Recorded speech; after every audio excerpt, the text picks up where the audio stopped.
성도 여러분, 한 주간 평안하셨습니까? 오늘 예배하는 이곳을 복되게 하실 하나님을 바라보며 말씀 앞에 나아가길 원합니다. 하늘과 땅이 만나는 이곳, 완전하신 주님과 연약한 인생이 만나는 이곳, 이 예배를 통해서 우리의 영혼이 살아나고 만족함을 누리길 간절히 소망합니다. 오늘은 두아디라 교회에게라는 제목으로 함께 말씀을 받도록 하겠습니다. 계속해서 소아시아 7교회들에게 보내진 편지의 말씀들을 묵상하고 있습니다. 지도를 통해서 이들의 위치를 보면 이렇습니다. 에베소가 지중해 해안에 있고요. 그리고 그 위로 서버나 그리고 버가모가 해안 도시들로 있습니다. 해안은 많은 문명들과 물건들이 교류하는 곳이고 때문에 많은 사람들이 모이며 도시를 형성하는 곳입니다. 모든 큰 도시들은 해안에 형성되게 되죠. 그래서 에베소, 서머나 버가모 다 거대한 도시들이었습니다. 신전들이 있었고 여러 시설들이 있었고 황제 숭배를 열심히 하는 곳들이었습니다. 이 버가모에서 조금 안쪽으로 들어오게 되면 두아디라가 있습니다. 그리고 그 아래 사대교회가 있고요. 빌라델비아, 라오디게아 교회가 있습니다. 이 점들을 차례로 연결하면 북두칠성의 모양과 비슷합니다. 그래서 이 소아시아 7교회를 별처럼 빛나는 교회들 이렇게 말하기도 합니다. 그 중에 이 두아디라 교회, 해안에 있는 거대한 도시들에 비하면 이 두아디라 지역은 그렇게 큰 곳은 아니었습니다. 에베소나 버가모나 서머나가 서울특별시 또는 광역시 정도에 해당한다고 하면 두아디라는 한 군 정도였을 것 같습니다. 그럼에도 불구하고 이 두아디라라는 도시가 위치한 곳이 이 알렉산더 대왕이 건설한 무역로에 위치하고 있습니다. 그래서 많은 경제활동이 일어나고 특별히 이곳에는 기술자들이 모여 있었습니다. 어떤 기술자들이냐면 섬유를 가공하고 염색하는 기술자들. 사도 바울이 2차 전도 여행에 빌립보를 갔을 때 아주 귀한 사람을 만나게 되죠. 루디아라는 여인을 만나게 됩니다. 그는 옷감을 유통하고 판매하는 사람이었습니다. 자주 옷감 장사라고 말씀이 기록하고 있습니다. 이 루디아가 두아디라 출신입니다. 두아디라에서 배운 기술을 가지고 빌립보에서 나름대로 성공한 사업가로 살아가고 있었던 것이죠. 그만큼 두아디라는 섬유로, 염색으로 유명한 곳이었습니다.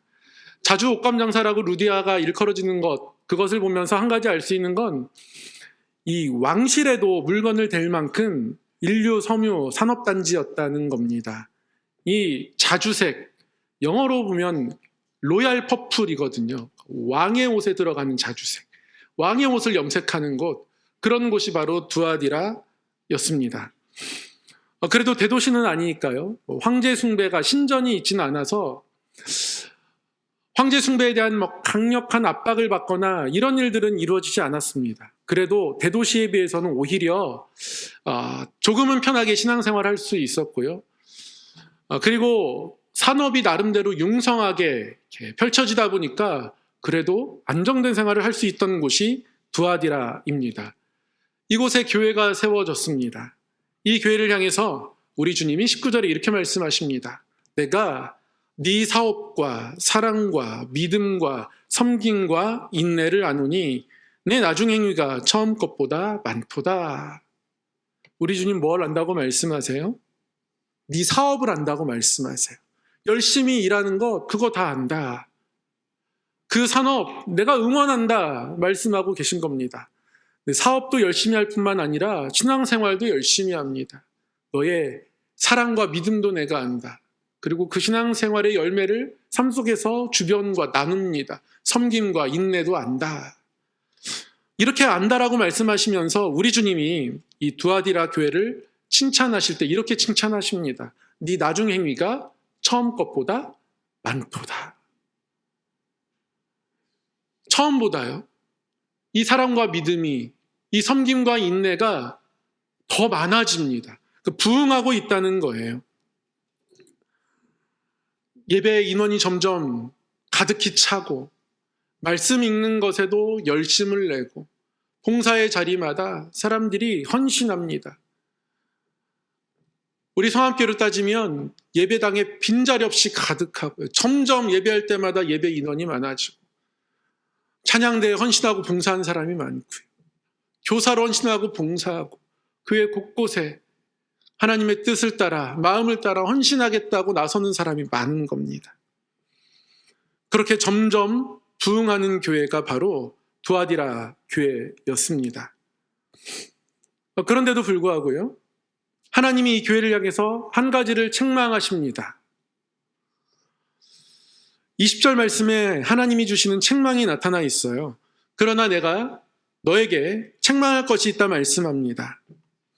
자칭 선지자라 하는 여자 이세벨을 내가 용납함이니 그가 내 종도를 가르쳐 꾀어 행음하게 하고 우상의 제물을 먹게 하는도다. 교회 안에 여자 이세벨이 있었다 합니다. 이세벨은 이 여인의 본명은 아니었을 겁니다. 그런데 그녀의 모습이 이세벨과 같다 하는 겁니다. 그녀는 자칭 선지자라 합니다. 내가 특별한 은혜를 계시를 받았다고 말하는 사람인 거예요. 나름대로 교회에서 인정받는 위치에 있습니다. 중직자일 겁니다. 그래서 다른 사람을 가르칠 수 있습니다. 그런데 가르치는데요, 가르쳐서 그 사람을 자라가게 하는 것이 아니라 가르쳐서 어떻게 한다고요?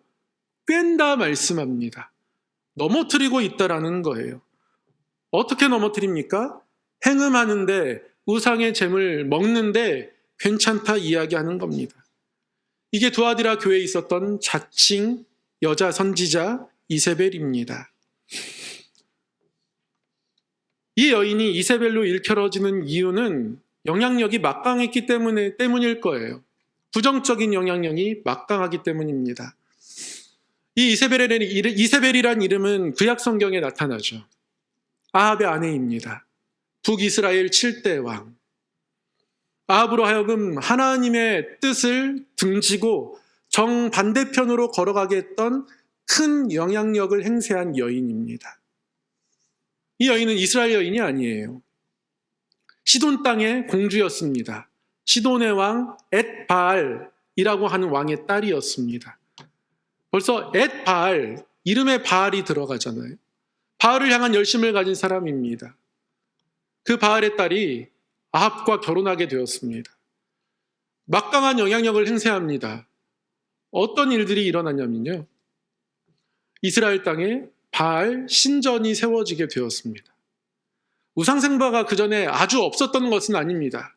여러 지방 곳곳의 산당을 통해서 우상숭배들이 많이 이루어지고 있었어요. 하나님은 그러한 산당들을 다 정리하길 원하시죠. 하나둘씩 없애가고 싶어 합니다. 이게 이스라엘 백성들이 나아갈 방향이에요. 근데 정반대로 나아가죠. 왕이 바알 신전을 건축합니다. 바알 제단을 따로 세워요. 왕이 그렇게 한다는 건 이게 공식화된다는 거예요. 바알 종교를 국교로 인정하는 효과가 있습니다. 신당을 제거할 필요가 없어. 왕이 바알 신전을 세웠잖아. 바알 제단을 따로 쌓고 제사하잖아. 이게 이 나라의 정치성이 되어가는 겁니다. 이세벨의 영향력입니다. 물론 하나님의 뜻을 선포하고 나타내는 하나님이 보내신 선지자들이 당대에 있었을 겁니다. 그러나 다 씨가 마릅니다. 왜요? 이세벨이 다 죽입니다. 엘리야도 그렇게 쫓겨가잖아요. 그 강한 영성을 가진 엘리야가 하나님께 죽기를 구합니다. 하나님, 저를 데려가십시오. 왜 죽기를 구합니까? 지쳤습니다. 누구 때문에 지쳤나요? 이세벨 때문에. 이것이 이세벨의 영향력이었습니다. 하나님을 떠나게 하는 강력한 영향력으로 누군가가 지금 두아디라 교회에 서 있는 겁니다. 행음하게 하고 우상의 제물을 먹게 합니다. 어떻게 가르쳐 깨웁니까? 이게 옷감 장사를 하다 보면요, 혼자 할 수 있는 일이 아닙니다. 옷감을 제작하고 옷감을 염색하고 하는 일들은 개인 혼자서는 절대 못합니다. 여러 사람이 모여서 하는 거예요. 근데 그 가운데에 이방신들을 섬기는 일들이 계속해서 일어납니다. 모여서 하는 모임들마다 각각의 수호신들이 있다 알려지고 있습니다. 그 수호신들에게 제사해야 하는 거예요. 그들의 모임 가운데서는 늘 음행이 동반된 어떤 제의가 열립니다. 그리고 우상에게 드려진, 그들의 수호신에게 드려진 음식을 또 함께 먹고 취합니다. 처음에는 거절했겠죠. 그런데 교회에 영향력 있는, 성경도 많이 알고 있는 한 여인이 등장합니다. 기도해 봤는데 괜찮다는 거예요. 그동안 이렇게 사업해서 이만큼 성공하고 물질 벌어서 그걸로 교회에 헌금하고 그걸 통해서 많은 사람을 섬길 수 있었지 않느냐. 신앙을 지킨다는 이름으로 사업이 망하게 되면 우리 두아디라 교회 어떻게 하느냐. 기도해 봤는데 하나님 괜찮다 하신다. 열심히 벌어서 하나님을 위해 헌신하면 된다. 이렇게 가르치는 거예요. 얼핏 보면 맞습니다. 얼핏 들으면 맞는 것처럼 들려지는 것이 잘못된 가르침, 이단의 가르침이죠. 자기 중심으로 말씀을 해석하는 겁니다. 주께서 사랑하시는 자에게 잠을 주시는도다. 이거 잘못 적용하면 어떻게 됩니까? 예배 시간에건 어디서건 학교에 가서건 잠을 자도 괜찮은 거예요. 왜요? 주께서 사랑하시는 자에게 잠을 주시니까. 말씀이 그런 뜻이 아닙니다. 말씀의 원래 뜻은 뭐예요? 밤에 잠 못 자고 걱정할 일 없도록 하나님께서 사랑하시는 자에게는 편안히 잠들 수 있는 여건과 상황을 주신다. 그렇게 인도해 주신다. 그런 의미입니다. 그거 사모하라고. 걱정 없이 잠드는 매일의 밤을 사모하라고, 간구하라고 주신 말씀이에요. 아무 때나 졸아도 자도 괜찮다고 주신 말씀이 아니라는 거죠. 자기 자신을 말씀에 맞추어야 가야 하는데 말씀을 내 뜻에 맞추어 가는 겁니다. 괜찮다라고 이야기죠. 얼핏 들으면 괜찮은 것 같습니다. 근데 위험합니다. 하나님의 뜻에 벗어나 있습니다. 그런데 중요한 것은요. 이들이 잘못 갈 수 있고 헷갈릴 수 있고 넘어질 수 있는데요. 회개하지 않는다는 겁니다. 하나님이 이 두아디라 교회를 통해서 안타까워하셨던 것은 회개의 기회를 주었는데도 그들이 돌이키지 않았다는 거예요.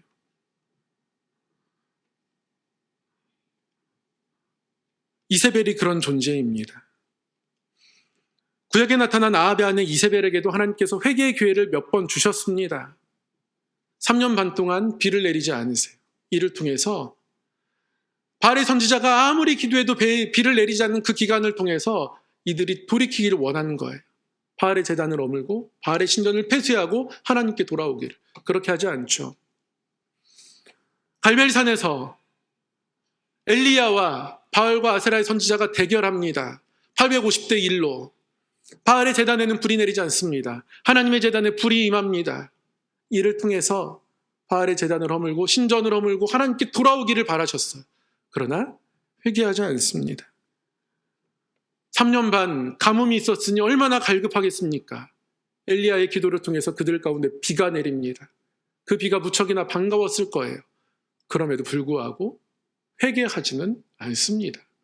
그러니까 이세벨은 이스라엘 백성들이 하나님을 떠나게 했지만 도무지 회개할 기회에 회개하지 않는 여인이었던 겁니다.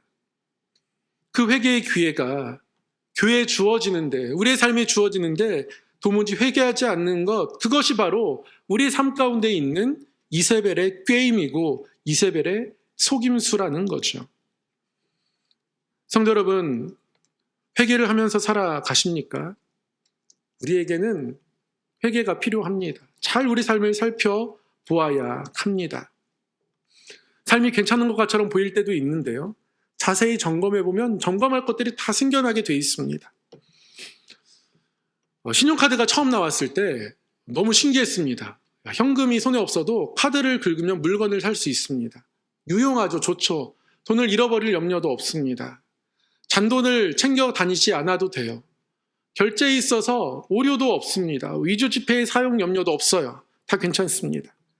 많은 사람들이 신용카드를 쓰기를 정부 또한 바랬습니다. 이를 통해서 뭔가 재정이 투명하게 관리되기를 바랬습니다. 신용카드를 많이 만들게 했죠. 제가 대학교 1학년 때 신용카드 신청을 했는데요. 소득이 제로였음에도 불구하고 신용카드가 나오더라고요. 애니패스 카드. 혜택도 좋습니다. 놀이동산 무료 이용 가능하고요. 야구 경기, 축구 경기 다 무료로 이용할 수 있는 놀라운 부가 서비스가 있는 카드가 배달되어 오더라고요. 편리한 금융수단인데요. 쓰다 보니까 어떻게 됩니까? 도를 넘어서게 됩니다.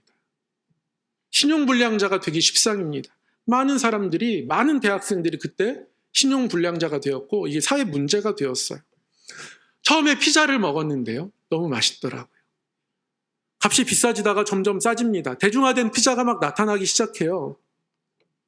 많이 먹으면 어떻게 됩니까? 비만, 당뇨, 고혈압 등의 건강상의 문제를 일으킵니다. 스마트폰 처음 나왔을 때 어땠습니까? 좋았죠. 삼성이 옴니아라는 이름으로 스마트폰을 출시했습니다. 전지전능이에요. 처음에는 이게 무슨 전지전능이야, 이런 푸념과 비판이 나왔는데요. 기술이 발전하면 발전할수록 정말 전지전능입니다. 우리가 사용하는 것 같지만 우리가 지배당하고 있지 않나 생각해보지 않을 수 없는 그런 요상한 물건이 되었습니다.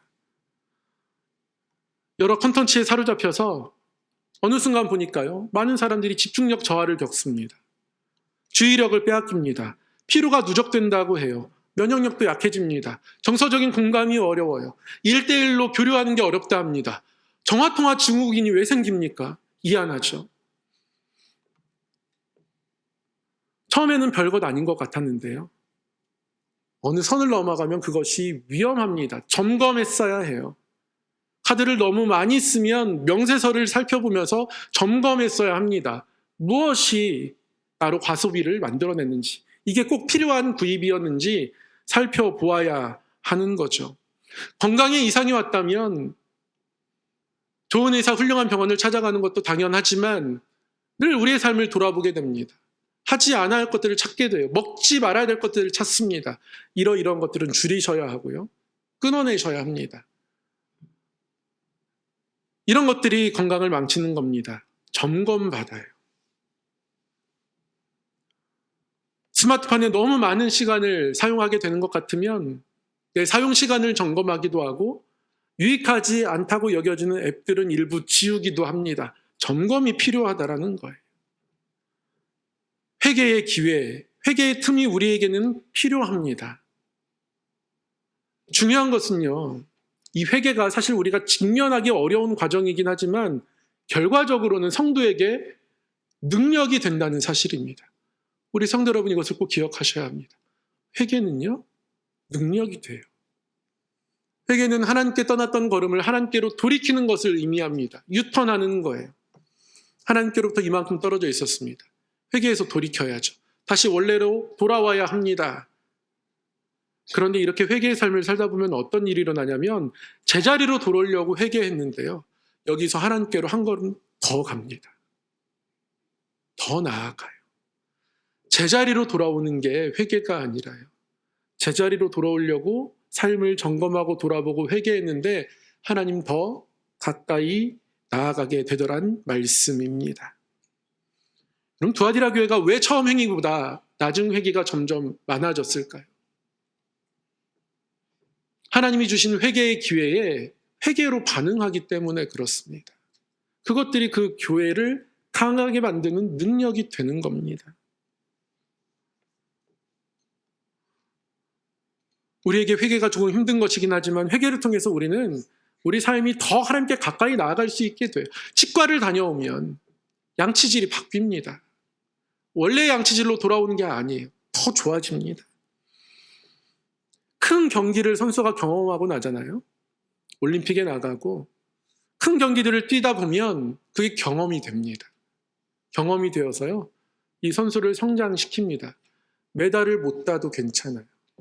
질 수도 있습니다. 신앙의 경주도 마찬가지입니다. 매번 이기라고 하나님 말씀하시는 거 아니에요. 넘어질 때도 있고 질 때도 있습니다. 그런데 그때 돌아보는 거예요. 그것을 통해서 더 훌륭한 경주자가 될 수 있는 겁니다. 이것을 가리켜서 성경은 이렇게 표현하기도 합니다. 하나님의 뜻대로 하는 근심. 우리의 삶은 무척이나 분주합니다. 분주하다라는 건 고민하고 결정할 일이 많다라는 거예요. 우리 권사님들 가끔 모이시면 교회 모임 마치고 돌아가실 때 그런 말씀도 하시더라고요. 오늘 저녁은 뭐 하나? 자기는 오늘 저녁 뭐 해? 삼시세끼 차리는 것조차 우리에게는 근심거리일 때가 있습니다. 어떻게 하면 더 평안할 수 있을까? 안전할 수 있을까? 잘 될 수 있을까? 아프지 않을 수 있을까? 다른 사람에게 칭송받을 수 있을까? 혹 다른 사람이 부러워하는 삶으로 살아갈 수 있을까? 우리도 모르는 근심이 우리 안에 가득합니다. 이게 삶을 분주하게 하는 거예요. 그런데 성경은 성도에게는 이 근심이 있어야 한대요. 하나님의 뜻대로 하는 근심. 하나님의 뜻대로 하는 근심은 후회할 것이 없는 구원에 이르게 하는 회개를 이루는 것이요. 세상 근심은 사망을 이루는 것이니라. 다윗이 하나님 마음이 합한 자라고 하죠. 원문으로 보면 하나님의 마음을 아는 자라는 뜻입니다. 그런 삶을 살아가기 위해서 우리 가운데 필요한 건 하나님의 뜻대로 하는 근심입니다. 하나님의 뜻대로 하는 근심. 조금 구체적으로 표현하면 하나님 앞에서 하는 근심입니다. 하나님 바로 앞에서 하나님의 얼굴을 마주하며 하나님을 살피는 거예요. 하나님의 생각을 알게 되는 겁니다. 하나님이 저를 향해서 저렇게 목회하면 안 되는데, 부지런함을 회복해야 할 텐데, 이런 근심을 하시면 저 또한 하나님 바로 앞에서 내가 이렇게 목회하면 안 되는데, 부지런해야 할 텐데 같은 생각을 하는 겁니다. 우리의 삶을 바라보시면서 이것 가지고 불평하면 안 되는데, 하나님이 이렇게 근심하실 때 내가 이런 것 가지고 불평하면 안 되는데 같은 생각을 하는 거예요. 하나님과 그렇게 마주하여 아는 자 되는 겁니다.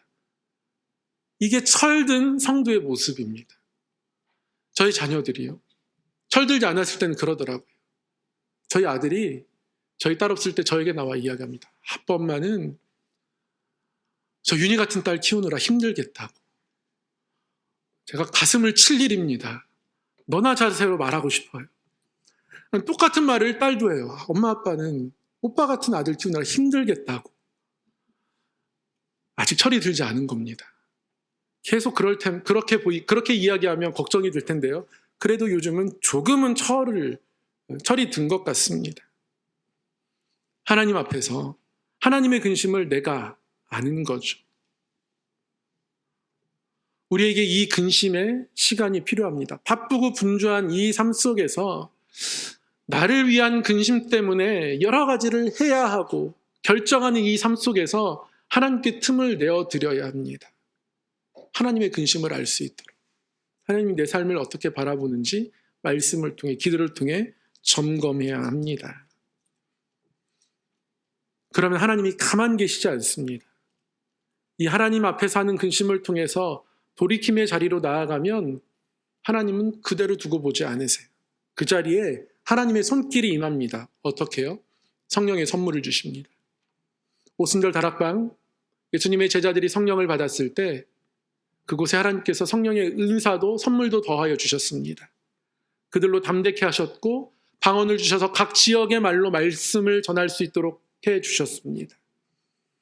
몰려든 사람들에게 베드로가 힘있게 선포하고 설교합니다. 우리가 어찌할꼬 묻는 그들에게 너희가 회개하여 각각 예수 그리스도의 이름으로 세례를 받고 죄사함을 받으라. 그리하면 성령의 선물을 받으리니. 회개하는 곳에 성령의 선물이 임합니다. 더 담대한 그리스도인으로 하나님이 사용하실 수 있고 또 하나님의 마음에 합한 자로 하나님께서 세워가신다 말씀하시는 거예요. 더불어서 삶이 바뀌는 은혜까지도 임합니다. 내 이름으로 일컫는 내 백성이 그들의 악한 길에서 떠나 스스로 낮추고 기도하여 내 얼굴을 찾으면 내가 하늘에서 듣고 그들의 죄를 사하고 그들의 땅을 고칠지라 말씀합니다. 회개하면, 돌이키면 우리의 죄를 사할 뿐 아니라 하나님께서 어떻게 하신다고요? 땅을 고치신다고, 삶의 터를 새롭게 바꾸신다고 말씀합니다. 무언가 바뀌어지기를 원하면 우리가 가장 먼저 뭘 해야 하는 겁니까? 돌아보고 회개해야 하는 거예요. 하나님 앞에 아무것도 숨길 수 없습니다. 용서하시고 사랑으로 품는 하나님이시기 때문에 숨길 필요도 없습니다. 그래서 두아디라 교회에게 교회 주인 되신 우리 주님은 스스로를 어떻게 말씀하세요? 불꽃 같은 눈을 가지신, 다 살피신다는 거예요. 다 안다는 겁니다. 그 눈으로 내 삶을 바라보고 하나님 뜻대로 하는 근심을 통해서 돌이킴의 자리를 끝까지 우리 삶에 놓치지 않는 것, 그것이 성도의 삶이어야 하는 것이죠. 그 발에는 빛난 놋이 있다 합니다. 놋은 굉장히 무겁습니다. 이 놋은 심판을 상징해요. 성막에서 그들의 더러운 손을 씻는 물두멍이 놋그릇이었습니다. 그들의 죄를 태우는 제단이 놋제단이죠. 심판하시는 주님을 말씀하실 때마다 놋발을 말씀하십니다. 그 가장 무거운 그 금속으로 밟으시겠다는 거예요. 심판을 피할 자가, 견딜 자가 없다는 뜻입니다. 하나님께 죄를 남겨놓으면, 돌이키지 않으면, 그러면 결국 하나님의 무서운 손길을 경험하게 된다는 말씀이에요. 너의 행위를 다 안다 말씀하십니다. 너의 마음과 생각을 다 안다 말씀하십니다. 이게 나의 불꽃 같은 눈이라고 말씀하세요. 사랑하는 성도 여러분, 우리의 삶 속에서 우리를 돌아볼 수 있는 하나님의 뜻대로 하는 근심이 있는 성도 되기를 소망합니다. 회개의 기회를 붙잡고 살아가는 성도 되기를 원합니다. 그래서 오히려 성령의 선물을 받고 이 땅을 고치시고 새롭게 하시는 하나님의 은혜 가운데 살아가는 성도가 되기를 우리 주님의 이름으로 간절히 소망하고 축복합니다. 기도하겠습니다.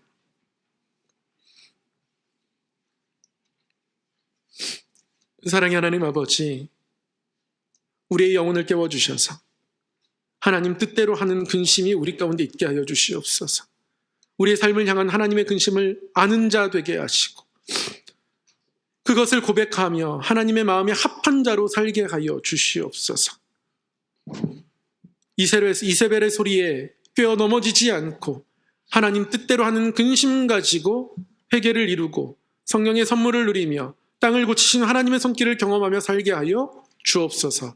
예수님 이름으로 기도드리옵나이다. 아멘.